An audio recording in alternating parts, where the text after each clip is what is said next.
வணக்கம் மக்களே. நான் ரொம்ப நாளாக போடணும்னு நினச்சிட்டு இருந்த வீடியோ இப்போ கண்டிப்பாக ஷேர் பண்ணணும்னு தோணுது.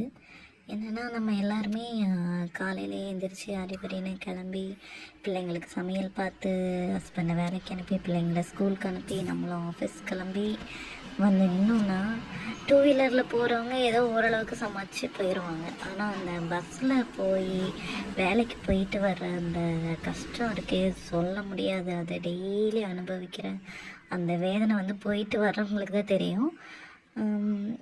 என்ன சொல்கிறது, முன்னாடிலாம் பஸ்ஸில் ஏறணுன்னா ஒரு வயசானவங்களோ கை குழந்தை வச்சுருக்கிறவங்களோ ஒரு ப்ரெக்னென்ட் லேடியோ ஒரு சின்ன பிள்ளையோ யாரோ யாருன்னா யாருன்னே தெரியாதவங்க முகம் தெரியாதவங்களா இருந்தால் கூட எந்திரிச்சு நீ உட்காருமா நீ உட்காருங்க அப்படின்னு சொல்லிட்டு உடனே எந்திரிச்சு இடம் கொடுப்போம் நம்ம சின்ன பிள்ளைங்களா இருந்தப்போ.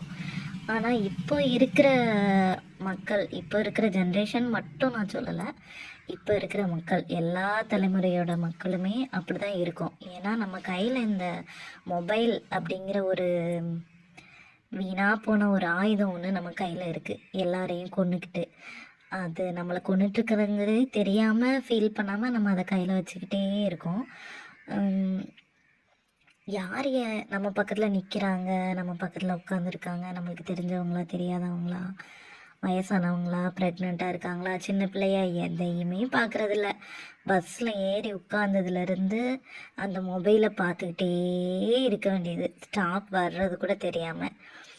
இதே மாதிரி நம்ம நிறைய ஃபீல் பண்ணியிருப்போம், பார்த்துருப்போம். ஆனால் என்றைக்காவது நம்மளோட சின்ன பசங்களோ யாரோ இருக்கும்போது டேய் அந்த வயசானவங்க நிற்காங்க பாருடா எந்திரிச்சு உட்கார இடம் கொடுறா அப்படின்னு சொல்கிறோமா? சொல்கிறதில்ல. ஏன்னா இந்த ஜென்ரேஷன்கிட்ட நம்மளால் பேச முடியாது, எந்திரிக்க மாட்டேன் அப்படின்னு தான் சொல்லுவாங்க.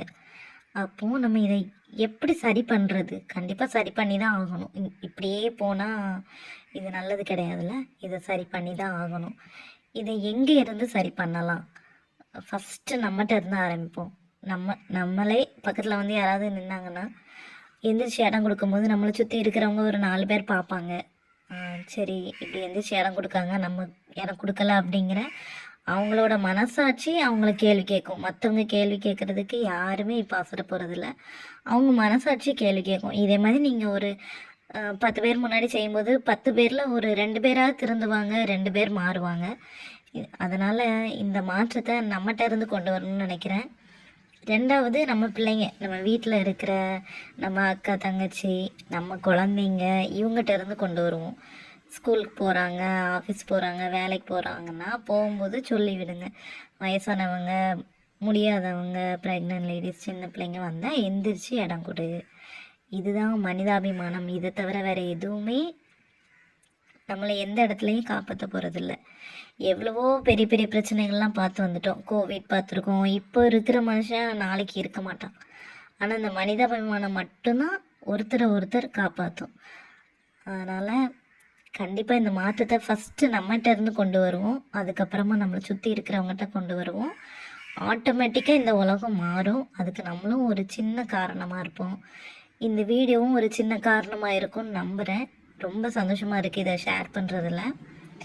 இந்த சந்தோஷத்தை அடுத்தவங்க முகத்தில் ஒரு சந்தோஷம் நம்மளால் வருது அப்படின்னா அதை விட பெரிய சந்தோஷம் எதுவுமே இல்லைன்னு நினைக்கிறேன். இந்த பாசிட்டிவிட்டியை எல்லாருக்கும் ஸ்ப்ரெட் பண்ணுவோம், எல்லாரையும் சந்தோஷமாக வச்சுருப்போம். உங்கள் ஃப்ரெண்ட்ஸ், ஃபேமிலி எல்லாருக்குமே இந்த வீடியோவை ஷேர் பண்ணுங்கள். நான் வியூஸ்க்காக சொல்லலை, கொஞ்சமாவது மாறுவோம், இனிமேலாவது மாறுவோம். அடுத்தவங்களை சந்தோஷப்படுத்தி சந்தோஷமாக இருப்போம். மகிழ்வித்து மகிழ்வோம். நன்றி.